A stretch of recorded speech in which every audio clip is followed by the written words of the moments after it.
আপনার ভিডিও মানুষ কেন দেখবে, আপনার ভিডিওর বিষয়বস্তুগুলো কি, আপনার ভিডিওর ডেসক্রিপশন আপনি কি বলতে চাচ্ছেন, মানুষকে কি বুঝাইতে চাচ্ছেন এবং কোন টপিকটা নিয়ে আপনি কথা বলতে চাচ্ছেন, এই বিষয়টা কিন্তু খুবই গুরুত্বপূর্ণ।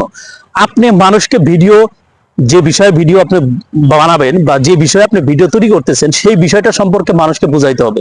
সে ভিডিওটা কিন্তু লং করা যাবে না এবং অতিরিক্ত কোনো পেঁচাল পারা যাবে না বা কথা বলা যাবে না।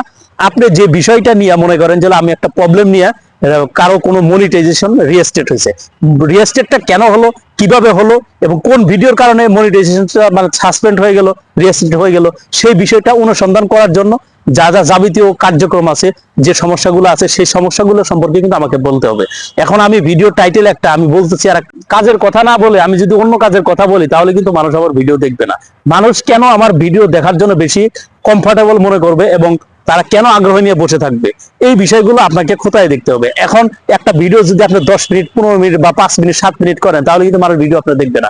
আমার টপিক যেটা, আমার টার্গেট থাকতে হবে, আমার টপিকের বাইরে আমার কথা বলা যাবে না। তাহলে কিন্তু মানুষ আপনার ভিডিও দেখবে, তাহলে কিন্তু মানুষ আপনার ভিডিও দেখে কিন্তু ইন্টারেস্টিং হবে, তাহলে কিন্তু মানুষ, আপনি দেখা যায় যে যত ভিউ হবে তত কিন্তু আপনি একটা ডলার পাবেন, আপনার আর্নিং সোর্সটা বাড়বে। আপনার টপিক যদি অনুযায়ী যদি আপনি ভিডিও তৈরি না করেন, অযথা যদি আপনি কথা বলেন তাহলে কিন্তু মানুষ ভিডিও মানে দেখবে না। ভিডিওর কিন্তু বিশেষত্ব নষ্ট হয়ে যাবে, ভিডিওর কিন্তু দেখা যায় যে মানে গ্রহণযোগ্যতাটাও কিন্তু কমে যাবে।